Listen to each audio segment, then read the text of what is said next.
അവന്റെയും പുത്രന്റെയും പരിശുദ്ധാത്മാവിന്റെയും നാമത്തിൽ ആമേൻ. എന്റെ പ്രിയപ്പെട്ടവർ, ഇന്ന് ഓഗസ്റ്റ് 23 ഞായറാഴ്ച. അമ്മേ പരിശുദ്ധ അമ്മേ, അമ്മേ പരിശുദ്ധ ദൈവമാതാവേ, കൃപാസനത്തിലൂടെ ഞങ്ങൾക്കും ഞങ്ങളുടെ ദേശത്തിനും അമ്മ മധ്യസ്ഥം തേടി തന്ന എല്ലാ അനുഗ്രഹങ്ങൾക്കും കൃപകൾക്കും ഞങ്ങളിപ്പോൾ ഹൃദയം നിറഞ്ഞ നന്ദി പറയുന്നു. അമ്മേ പരിശുദ്ധമ്മേ ദൈവമാതാവേ, 2004 ഡിസംബർ 7 ഉച്ചകഴിഞ്ഞ് 2:30 കൃപാസനത്തിൽ സംഭവിച്ച അമ്മയുടെ പ്രത്യക്ഷപ്പെടലിനെക്കുറിച്ച് തിരുസഭയ്ക്ക് സമർപ്പിച്ചിരിക്കുന്ന പഠനരേഖകളുടെ മേൽ സഭാത്മകമായ പഠനം ആരംഭിക്കുവാൻ ഞങ്ങൾ പ്രാർത്ഥിക്കുന്നു.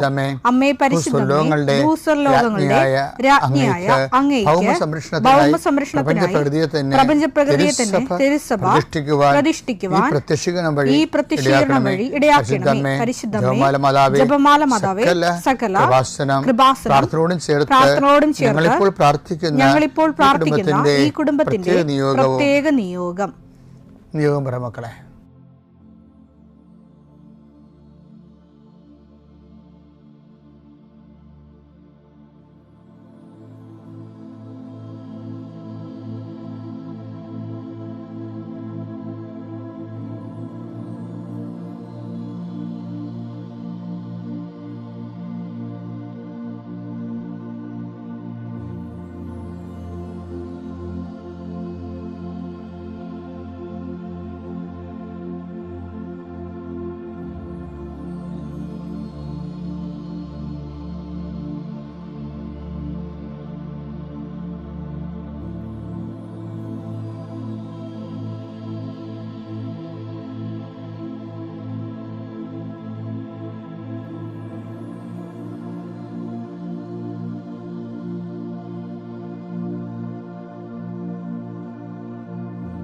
അമ്മയുടെ പ്രത്യക്ഷീകരണത്തിന്റെ ഈ അനുഗ്രഹവേളയിൽ ഞങ്ങൾക്ക് സാധിച്ചു തരുവാൻ കനിയണമേ.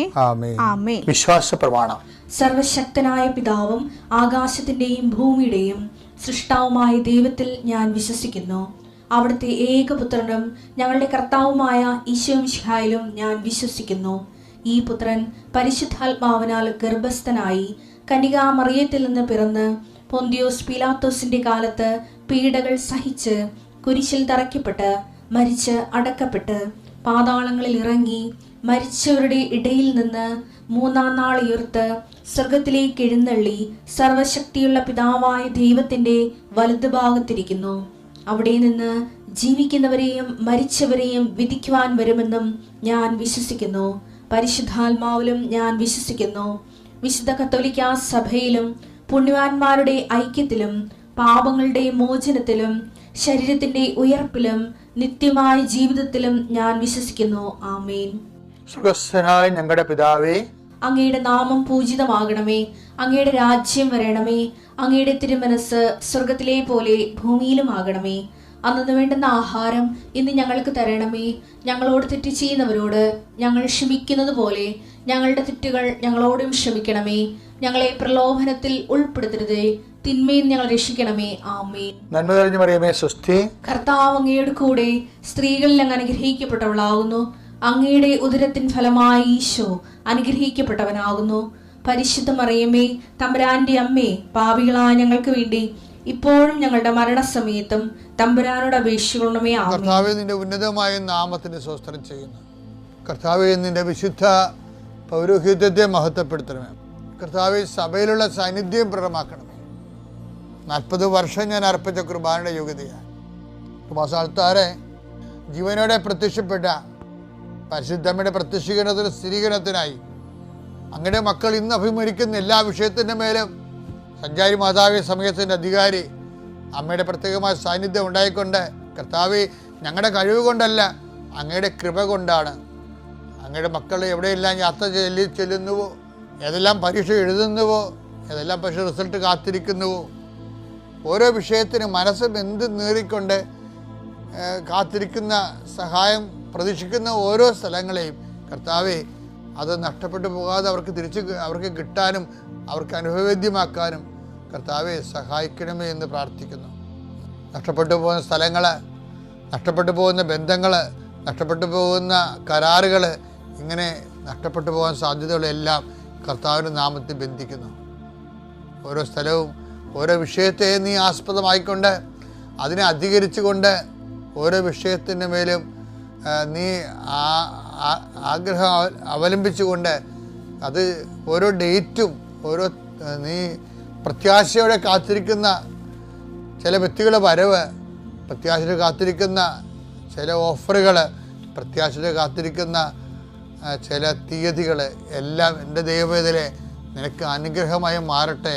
അതിനെതിരെ വരുന്ന എല്ലാ തിന്മയുടെ ശക്തികളെയും ഈശോയുടെ നാമത്തിൽ ഞാൻ ബന്ധിച്ചു കർത്താവിന് കാൽക്കീഴിലാക്കുന്നു. കർത്താവെ, രോഗികൾ, പീഡിതര്, കുടുംബസമാധാനം ഇല്ലാത്തവര്, വിദേശ യാത്ര ചെയ്യുന്നവര്, കർത്താവെ അവരെല്ലാം നീ ആശീർവദിക്കണമെന്ന് പ്രാർത്ഥിക്കുന്നു. എൻ്റെ കർത്താവിൻ്റെ ഉന്നതമായ നാമത്തിൽ സഭയുടെ അധികാരത്തിൽ കുരിശിൻ്റെ അടയാളത്തിൽ ഉപരി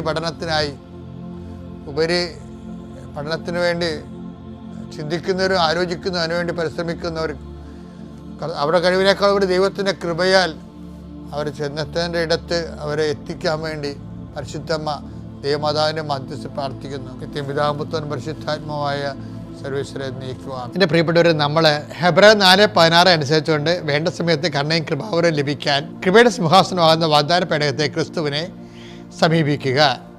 അപ്പോൾ ക്രിസ്തുവിനെ എങ്ങനെ സമീപിക്കാം? അതിനുള്ള യോഗ്യത, ആ യോഗ്യത, ഒന്നാമത്തെ യോഗ്യത നമ്മൾ വിശ്വാസമായിട്ട് കണ്ടു, രണ്ടാമത്തെ വിശുദ്ധിയായിട്ട് കണ്ടു, മൂന്നാം ദിവസം നമ്മൾ മാനസാന്തരമായിട്ട് കണ്ടു, നാലാം ദിവസം വിനയമായിട്ട് കണ്ടു, അഞ്ചാം ദിവസം ഉപദേശം മുറുകെ പിടിക്കുക വചനമായിട്ട് കണ്ടു, ആറാം ദിവസം പ്രാർത്ഥന യോഗ്യതയായിട്ട് കണ്ടു. ഇനി ഏഴാം ദിവസം അനുസരണയോടെ ജീവിക്കുക. അതാണ് അനുസരണയാണ് യോഗ്യത.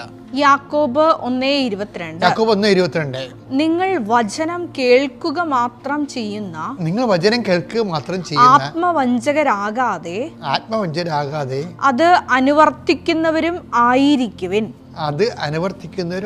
വിശ്വാസത്തിന് അനുസരണ എന്നും പറഞ്ഞൊരു തത്സമവാക്യമുണ്ട്. നാം വിശ്വസിക്കണം എന്ന് വെച്ചതിൻ്റെ അർത്ഥം വചനം അനുസരിക്കുന്നതിൻ്റെ അർത്ഥം. അടുത്ത വചനം ഒന്ന് വായിച്ചേ, 1:21 വായിച്ചേ. വചനം കേൾക്കുകയും അത് അനുവർത്തിക്കാതിരിക്കുകയും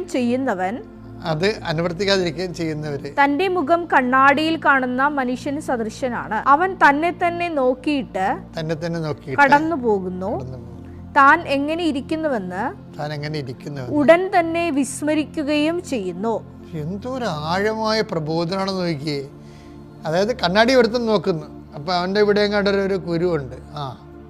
ഇത് മരണമല്ല എന്ന് ഞാൻ പോകും, പിന്നെ അത് മറന്നു പോകും. പിന്നെ പിറ്റേ ദിവസം കണ്ണാടി നോക്കുമ്പോൾ ആ കുരുവോട് ഇരിപ്പുണ്ടാവും. ഏതായാലും അവൻ കണ്ണാടി തല്ലിപ്പൊട്ടി കഴിഞ്ഞ ഭാഗ്യം. ഞാൻ ഈ ദിവസങ്ങളിലേ ഒരു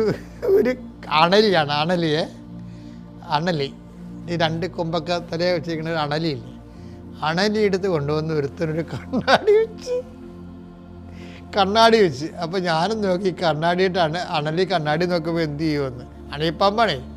അണലിപ്പാമ്പ് കണ്ണാടിയായിട്ട് ഇങ്ങനെ നോക്കിയപ്പോൾ അപ്പോൾ ഞാനോർക്കും അതിൻ്റെ ഇണയായിരിക്കുമല്ലോ അതിൻ്റെ അകത്തുള്ള, ചിലപ്പോൾ ഇതിനൊരു സ്നേഹം തോന്നുന്നു. എവിടെയായിട്ട് ആ പണ്ടര ഒറ്റ കൊത്ത് കണ്ണാടി ചിഹ്നവിനായിപ്പോയി. അപ്പോൾ ചില ആൾക്കാർക്ക് കണ്ണാടിയെ പൊട്ടിച്ച് കളയും. അവർക്ക് ഇഷ്ടപ്പെട്ടില്ലെങ്കിൽ അത് കാണുന്ന തൻ്റെ രൂപം തന്നെ ആണെങ്കിലും കണ്ണാടിയെ പൊട്ടിച്ച് കളയും. അങ്ങനെ ചെയ്യുന്നവരുണ്ട്. വെച്ച് കഴിഞ്ഞാൽ അതല്ലേ നമ്മൾ സഭയെയും ദൈവത്തെയും ഒക്കെ വചനത്തെയും ഒക്കെ എതിർക്കുന്നവർ ചെയ്യണത് എന്താണ്? കണ്ണാടി പൊട്ടിക്കലാണ്. അവർക്ക് ആത്മശോധനയ്ക്ക് ഒരു അവസരം ഉണ്ടാക്കണ എല്ലാം അവർ തകർത്തുകൾ ക്രിസ്തു ദൈവമില്ല എന്നൊക്കെ പറഞ്ഞ് കളയുമ്പോഴേ കാര്യം എന്താണ്? അവർക്ക് ഉൾക്കൊള്ളാൻ പറ്റണില്ല. കാര്യം അവർ ക്രിസ്തുവിനെ കൊണ്ട് ജീവിക്കാൻ പറ്റത്തില്ല. എല്ലാവിധ മ്ലേച്ഛതകളിലും ജീവിക്കുന്ന ആൾക്കാരുണ്ട്. അവർക്ക് ഒരിക്കലും ദൈവവചനം ഉൾക്കൊള്ളാൻ, അവർ ദൈവവചനത്തിന് കണ്ണാടി കാണിച്ചാൽ അപ്പം പിടിച്ചു കളയും, അത് വചനമല്ല എന്നൊക്കെ പറഞ്ഞു കളയും. അപ്പം അതുകൊണ്ട് വചനം സ്വീകരിക്കുന്നവരിന് വചനമാണെന്ന് പറയുന്നവരാ, പക്ഷേ ദൈവം അവർ അംഗീകരിക്കണം നിർബന്ധമില്ല. എന്താ കാര്യം?